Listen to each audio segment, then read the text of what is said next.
दोस्तों, आज हम बात करने वाले हैं गोधूली बेला के बारे में। इस समय हमें क्या करना चाहिए और क्या नहीं करना चाहिए, तो आइए जानते हैं गोधूली बेला के बारे में।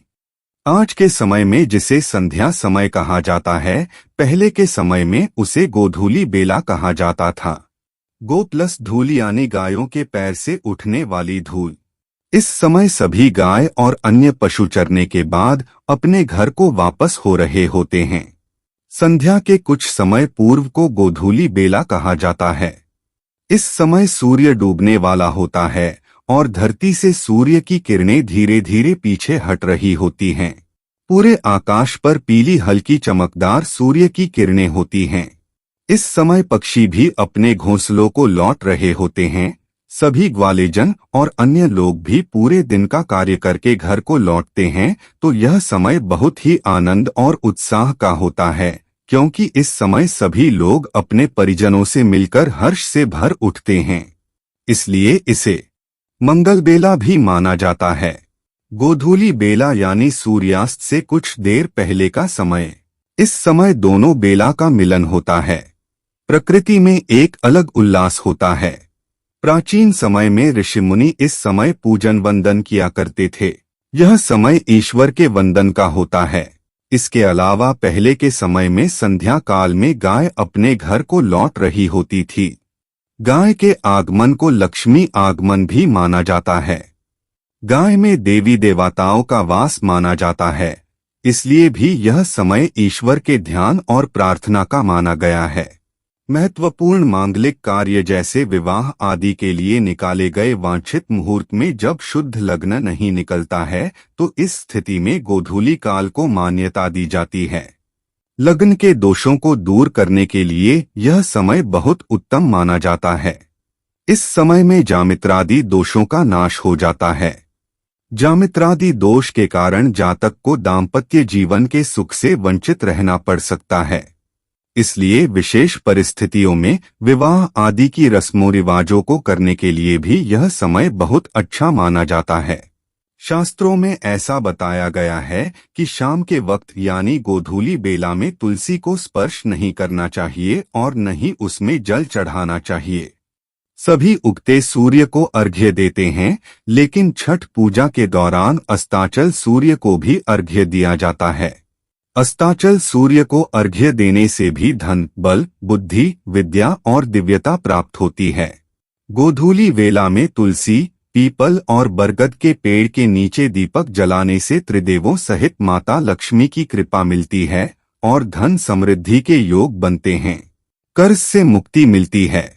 गोधूली वेला में नित्य पूजा पाठ करने से या मंदिर में 2 अगरबत्ती या धूप बत्ती लगाने से देवी देवता प्रसन्न होते हैं और उनकी विशेष कृपा मिलती है। संध्या पूजा करने से घर में धन का कभी अभाव नहीं होता है। इस वेला के अंतिम काल में संध्या आरती किए जाने का विधान है। संध्या आरती सुख और शांति देने वाली होती है। जहाँ सुख और शांति होती है, वहीं श्री यानी लक्ष्मी का आगमन होता है।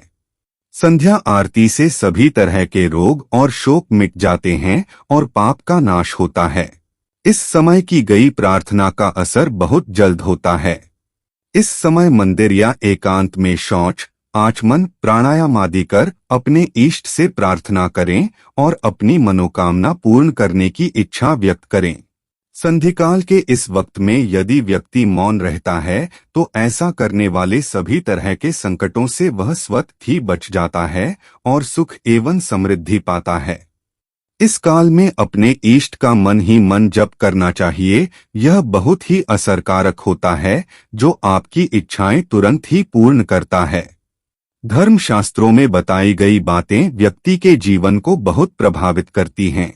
धर्मशास्त्रों में दिन भर में काम करने से जुड़े कई नियम बताए गए हैं, जिनका अनुसरण किया जाए तो जीवन में सकारात्मकता का संचार किया जा सकता है।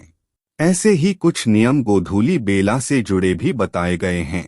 गोधूली बेला को बेहद शुभ समय माना जाता है, लेकिन इस समयावधि में कुछ काम करने वर्जित बताए गए हैं, क्योंकि ये आपके जीवन में आने वाली दरिद्रता का कारण बनते हैं। तो आइए जानते हैं इन कामों के बारे में। शाम के वक्त अगर आपसे कोई पैसे मांगने आए तो भूलकर भी उसे उधार न दें। शास्त्रों में ऐसा शाम के वक्त करने को मना किया गया है।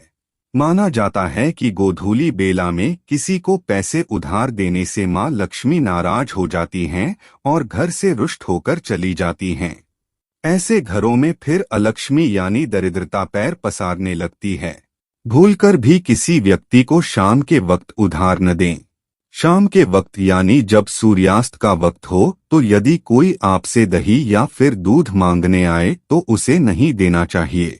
दही और दूध श्वेत होने के कारण चंद्रमा और मां लक्ष्मी को दर्शाते हैं, तो शाम के वक्त इनको उधार देने से मां लक्ष्मी और उनका भाई माने जाने वाले चंद्रदेव नाराज हो जाते हैं।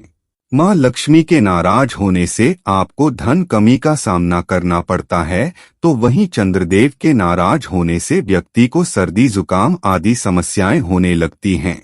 शाम के वक्त यानी जब सूर्य ढल रहा हो तो बच्चों को पढ़ाई नहीं करनी चाहिए।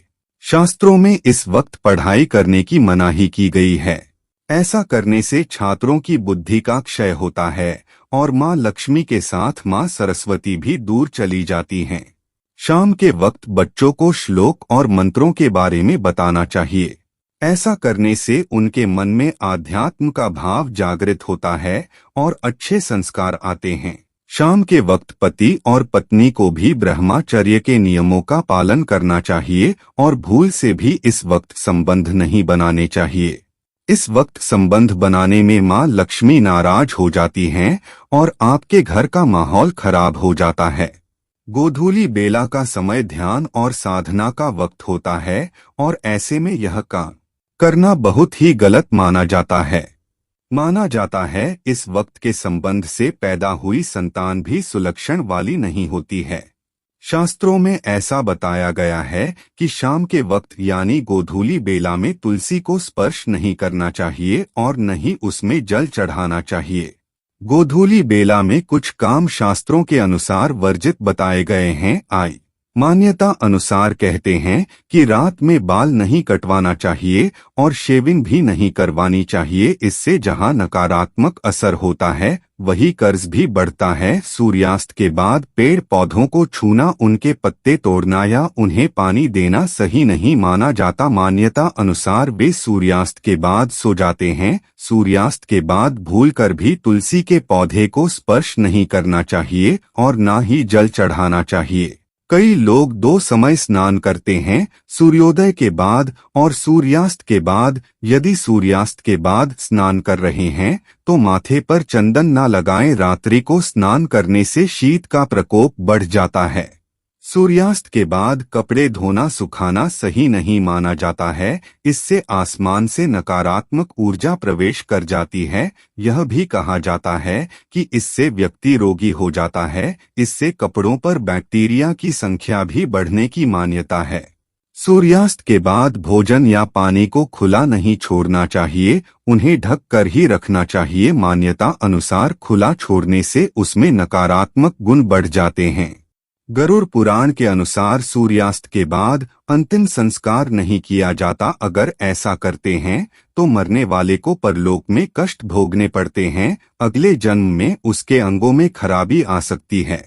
सूर्यास्त के बाद दही का सेवन करना भी वर्जित है। दही का दान भी नहीं करते। दही का संबंध शुक्र ग्रह से है। शुक्र को धन और वैभव का प्रदाता माना गया है। इसलिए सूर्यास्त के समय या सूर्यास्त के बाद दही का दान करने से सुख समृद्धि चली जाती है। इसी तरह सूर्यास्त के बाद चावल का सेवन भी नहीं किया जाता है। जैन धर्म के अनुसार तो सूर्यास्त के बाद भोजन भी नहीं करना चाहिए, क्योंकि इससे रोग बढ़ते हैं। इसके और भी कई नुकसान होते हैं।